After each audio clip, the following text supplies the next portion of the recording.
Hello and thanks for joining us on this special edition of CHCH News. Tonight we're taking a look at the top 20 stories of 2011. This has been a year of turbulence, celebration, despair, and unprecedented change around the world and right here at home. From the economy to politics to wild weather, amazing comebacks and sad losses, 2011 has had it all. And the year started off with a bang, literally in Tucson, Arizona. I heard about 15 to 20 gunshots in the parking lot.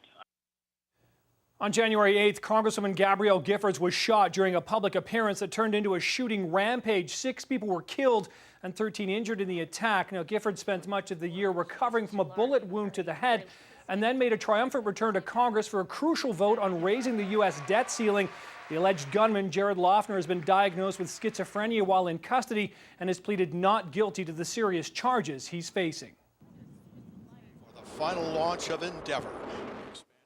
Giffords was also at the last launch of NASA's space shuttle program. Her husband is astronaut Mark Kelly, and while his wife was recovering in hospital, he was preparing to captain the final space shuttle mission in NASA history. Giffords traveled to Florida to watch her husband and the crew blast off in Endeavour after it was delayed by weather several times. And while the case against Loughner seems far from reaching the trial stage, lawyers were kept busy this year on several high-profile cases. Conrad Robert Murray, guilty of the crime of involuntary manslaughter. 2.5 years after Michael Jackson's sudden and shocking death, a jury found his personal doctor, Conrad Murray, responsible.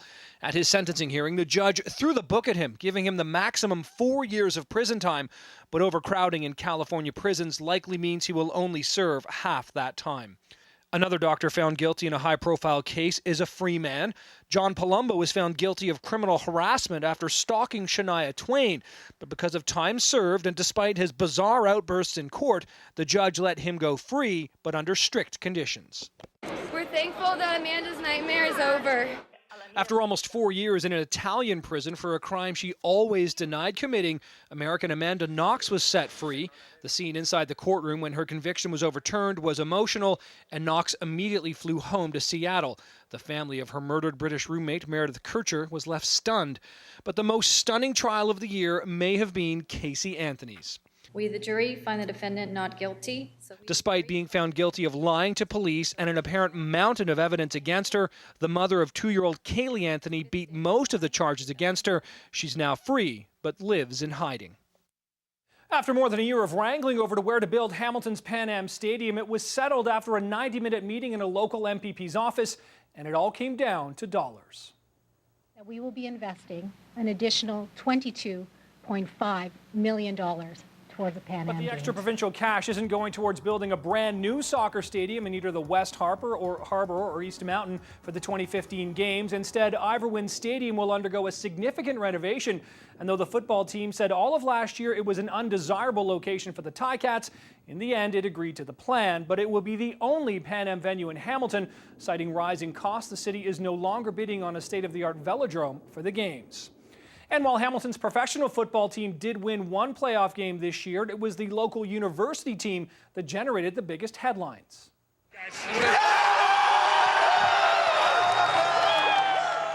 For the first time in McMaster history, the Marauders won the Vanier Cup. The reigning national champions, the powerhouse Laval Rouge et Or, were the opponent, and the dramatic game ended in double overtime. Many people are calling it the greatest football game ever played, period.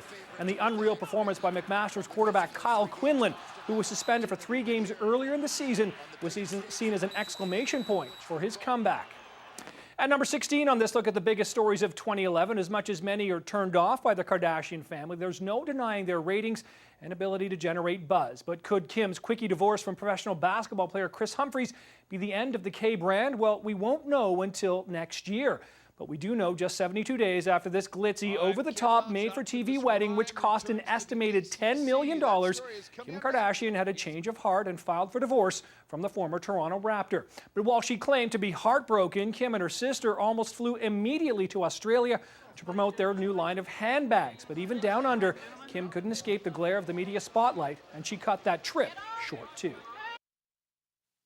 Kris Humphries suffered a double blow this fall as his marriage suddenly ended, and then the NBA players were locked out by team owners as the league and union couldn't reach a deal on a new collective agreement. By late November, though, a profit-sharing deal was reached and the league managed to arrange an abbreviated season.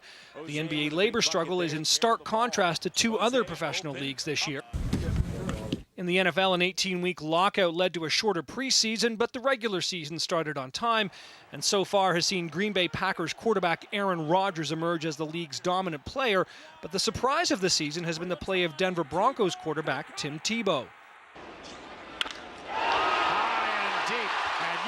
And with memories of the lost season of 1994 likely fresh on all sides, Major League Baseball reached a new labor deal, which will ensure no labor interruptions through the end of the 2016 season. The new agreement also features the first ever institution of a blood testing for human growth hormone by a North American professional league, as well as adding 2 more wildcard teams to the postseason. Beyond professional athletes, there were plenty of labor disputes in the news this year, and for hundreds of steel workers this fall, the longest lockout in the former Stelco's history finally ended. After an 11-month lockout, which saw workers picketing at the front gates of U.S. Steel's Hamilton Works every day, one by one in mid-October, Local 1005 union members walked into their headquarters to cast a ballot on what was clearly the company's final offer. If we're going to say no, then it's going to be no. And if we all stand together and say yes, then it's going to be yes. Whatever it is, we're going to stick by it. In the end, 61% of workers voted to accept the new contract, but the union did have to cave to the company's pension demands for new hires. Only 730 of the 900 workers initially locked out came back. The question now is how much work will there be at the plant? In June, Canadian postal workers started a series of rotating strikes across Canada. And while the tactics seemed to reduce the impact of a countrywide strike, Canada Post decided to lock out the workers, something the union took issue with. The government didn't have to lock us out. We should have been back to work 2 weeks ago, and there should have been a negotiated settlement. And in late June, a new deal was reached. 6,800 members of Air Canada's union representing flight attendants took issue with the Conservative government's move to table back-to-work legislation on a strike which would have had a significant impact on the country's biggest airline. We've got legislation being prepared before workers even go out on strike. But it may have been the government's threat that helped the two sides reach a deal. And just as the fall semester was starting up in Ontario's colleges, more than 8,000 union support workers went on strike, disrupting the first few weeks of the school year. But by September 21st, the workers were back at school and campus life was back to normal. Now, voters in Ontario went to the polls twice this year. In one election, they helped elect a majority government. In the other, they chose a minority. But the victor in that election didn't interpret the results that way. So I'm going to proceed on the assumption that we are where we are, which is what I'd like to call a major minority. What he has is a slim minority, but the 53 seats the Liberal Party won is one less than the combined seat total for the PC and NDP opposition. It's McGuinty's third straight win, but with a significantly reduced mandate. The fact that he won, though, is an achievement, as for most of the year, Progressive Conservative leader Tim Hudak was well ahead in opinion polls, and many pundits felt McGuinty's time was up. But a poor campaign by the PCs and McGuinty's experience, combined with a shaky economy, has kept him in power as premier. The question now, though, is for how long? Well, we're just getting started on our countdown to the top 20 stories of this year. When we come back, we'll take a look at a couple of big comebacks in the NHL and upheaval in the Middle East. The Arab Spring marks massive change, but also brings brutal violence. Is it a new beginning for the region? It may still be too early to tell. Welcome back to the top 20 of 2011. On Sunday, August 21st, a very unwelcome sight appeared in the skies over southwestern Ontario. The town of Goderich was in the crosshairs and was slammed by a sudden and severe tornado. Mom, branches are falling. And that wasn't all that fell. The strength of the tornado was clear from the dozens of cell phone videos posted on YouTube shortly after it hit. Goderich calls itself the prettiest town in Canada, but after the tornado tore through, it was Canada's messiest town. Roofs were torn off homes and businesses. Much of the historic downtown was shut off, closed off, and called the disaster area. Major damage was also done at the Sifto Salt Mine, where one man died. Incredibly, Normand Labarge was the only fatality after the 280 km/h winds blew through. But the damages to the town are in the millions, and to this day, the town's official website has a link for people to make donations to the Disaster Relief Fund. Well, the winds of change blew through the Middle East this year. The Arab Spring saw massive protest movements against brutal rulers in Egypt, Tunisia, Libya, Syria, Yemen, and beyond. The most violent and brutal government resistance to the citizen uprisings has come in Syria, where the Assad regime has murdered its own citizens. Thousands have died, and despite stiff sanctions, Syrian leaders continue to clamp down, refusing visas for foreign journalists, trying to show the world what's happening. In Libya, protesters in a prolonged battle with the Muammar Gaddafi regime were aided by NATO airstrikes. The NATO mission was led by a Canadian general and finally succeeded in October when Gaddafi was captured and killed. After more than 40 years in power, the brutal dictator was laid out in a commercial freezer so Libyans could see for themselves he was dead. In Egypt, fireworks lit the skies above Tahrir Square following news of President Hosni Mubarak's decision to leave office. It came after days of loud and sometimes violent protests in the square, but in the face of so much opposition, Mubarak's 30-plus years in power came to an end. As we move into the top 10 now, there were two big comeback stories in the NHL this year, one from a star player and another from the team that moved back above the 49th parallel. Jim Balsillie tried to make it 7 by bringing the Phoenix Coyotes to Hamilton in 2009, but this year, the city of Winnipeg made it 7 by bringing NHL hockey back to Manitoba. The Jets left in 1996, and local fans were thrilled when they heard the Atlanta Thrashers were being located to the Peg. At first, the owners were coy about what the team would be called, but they realized they couldn't bring professional hockey back to Winnipeg and not call the team the Jets, but they did update the logo. Here's Crosby with a burst of speed, up the middle, gets open, scores! Welcome back, Sid! Almost 11 months after this hit during the NHL Winter Classic, the league's biggest star, Sidney Crosby, came back from his concussion and scored 4 points in his first game. For 10 months, people wondered if Crosby could come back, and would he be the same player? On November 21st, he answered those questions and more. But after an on-ice collision with a teammate in early December, Crosby returned to the sidelines indefinitely. So we'll see how he recovers from that. So from some inspiring comeback stories now to some somber reminders of the challenges and dangers of policing now. This year in Ontario, we said goodbye to 3 police officers, 2 on duty, but each of them died in tragic circumstances. On a snowy day in January, a man in a stolen snowplow went on a rampage on Toronto streets. And when Sergeant Ryan Russell put his life on the line to try and stop the truck, he was hit and later died of his injuries in hospital. The man allegedly driving the truck is Richard Kachkar of St. Catharines. He's facing first-degree murder charges and 2 counts of attempted murder. His trial could start next fall. Russell's funeral with full police honors was emotional, and his wife delivered a powerful eulogy. I find so much comfort when I look at my little boy because I've seen so much of Ryan in him. 6 months later in York Region, Constable Garrett Stiles was on a routine morning traffic stop when he was run over and killed. His last transmission to emergency responders showed an incredible sense of calm and bravery. A funeral with full police honors was also held for Stiles, and his young wife delivered a stirring and emotional eulogy. Right now, I am in pieces, but I will put myself back together for our children because I know that was what you would want me to do. Then in late October, an off-duty York Regional Police veteran was involved in a crash in Uxbridge and died. Grant and his fiancée were driving home from a police conference when their car was hit by a pickup truck. While Grant didn't have a full police funeral, hundreds did turn out to pay their last respects. Next on the top 20 of 2011, a powerful earthquake rocks Japan, setting off nuclear fears not seen since 3 Mile Island, and the up and down year for a pair of tech giants. Welcome back. Worries over a nuclear meltdown had the world on edge in March. After a massive earthquake rocked northeastern Japan, the death and destruction appeared to have a potential impact much wider than the quake's epicenter.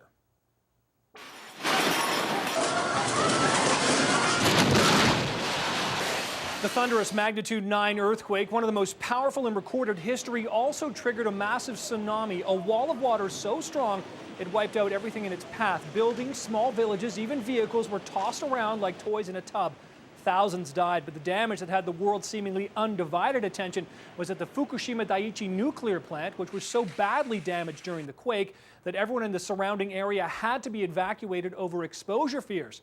But still, people stayed behind, risking their own safety to eventually cool down the scorching hot reactor. Well, by all accounts, Canada's tech darling Research in Motion had a disastrous year. It's still a billion-dollar company, but its stock prices plunged from almost $70 a share to somewhere in the mid-teens. And that's wiped out billions of dollars in value and has some suggesting RIM is now a takeover target. Weak sales of its Playbook tablet are also part of the reason, but a technical glitch in October forced one of the company's CEOs to apologize to millions of BlackBerry users around the world. It's been my goal to provide reliable, real-time communications around the world. We did not deliver on that goal this week, not even close.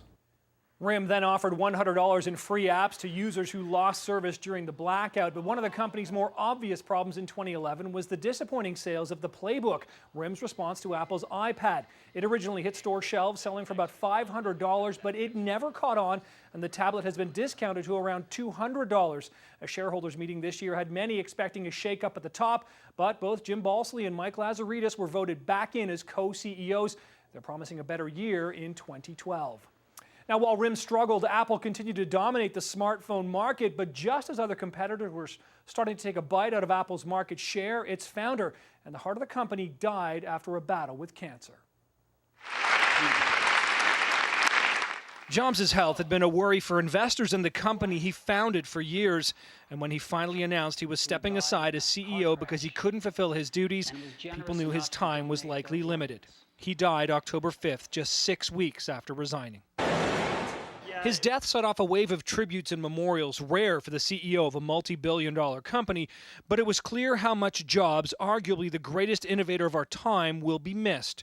Products like the iPad, iPhone, even his restyling of the desktop computer and laptop had Jobs' fingerprints all over them, and they can be seen from the classroom to the boardroom to the streets. His loss leaves behind one very big question for Apple shareholders. Can the company continue to expand, innovate, and dominate like it did under Jobs? Now, during this year's federal election, Stephen Harper and the Conservatives campaigned with a sole focus. And in his victory speech on election night, Harper opened with a line he used every day on the campaign trail. Friends, I have to say, a strong, stable, national majority. The crowd in Calgary went wild as Harper finally won the majority government that had eluded him since becoming Prime Minister in February of 2006. But this win was sweet for Harper, as the runners-up were the Jack Layton-led New Democrats, who also stunned almost everyone, winning 103 seats. Michael Ignatieff's Liberal Party had its worst showing in history and was reduced to third-party status. The former Harvard professor resigned the next day and accepted a job in academia at the University of Toronto.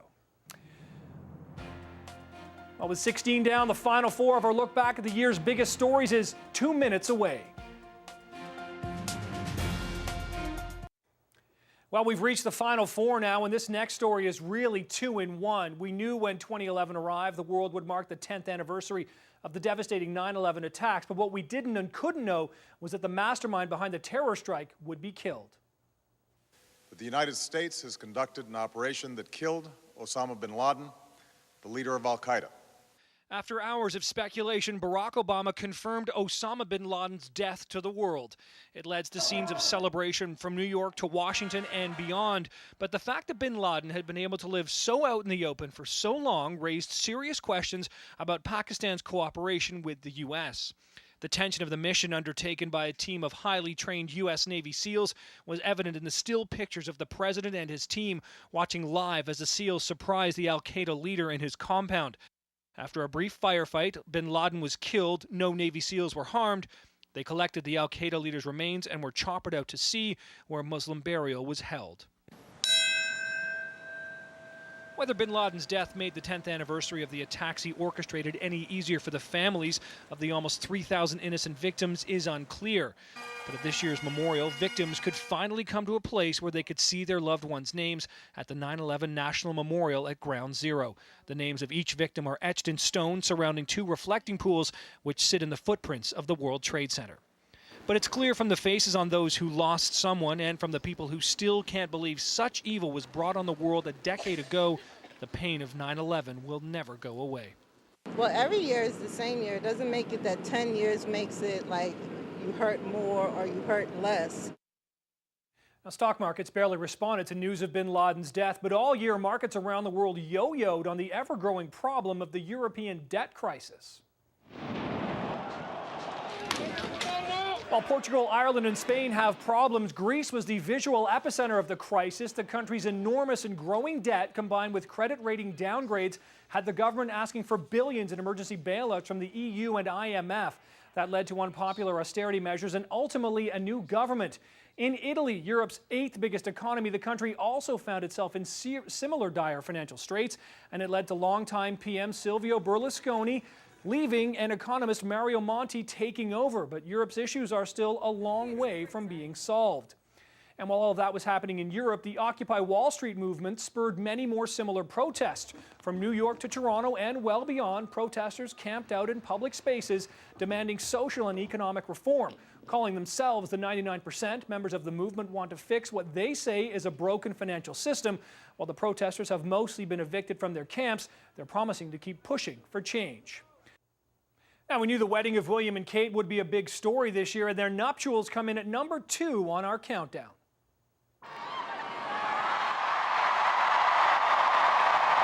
They didn't kiss inside St. Paul's Cathedral, but in front of an enormous crowd outside Buckingham Palace after the ceremony, the prince and his new bride, now the Duke and Duchess of Cambridge, shared not one but 2 kisses. Their vows were watched by an estimated 2 billion people on television and online as the wedding was live streamed. Kate's gown dazzled, but many say her sister Pippa stole some of the spotlight.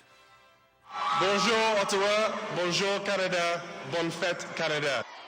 But the spotlight was clearly on Will and Kate as they visited Ottawa for Canada's 144th birthday, and the huge crowds followed the couple. The biggest Canada Day crowds in recent memory packed Parliament Hill, all dressed in red and white as the royal couple's unofficial Canadian honeymoon took them to our nation's capital.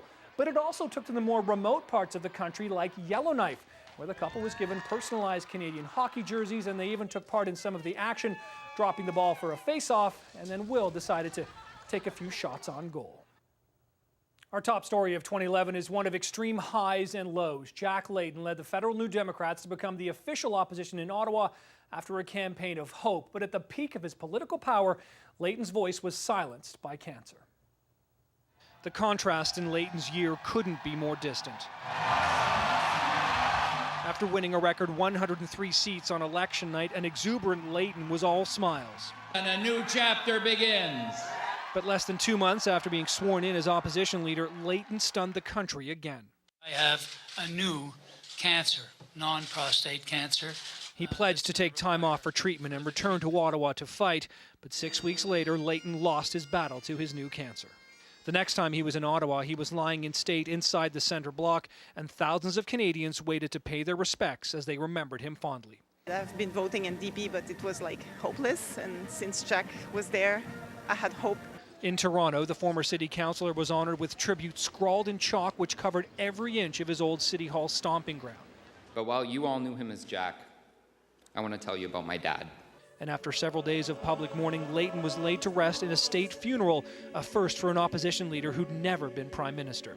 But something the outpouring of emotion and remembrance clearly warranted.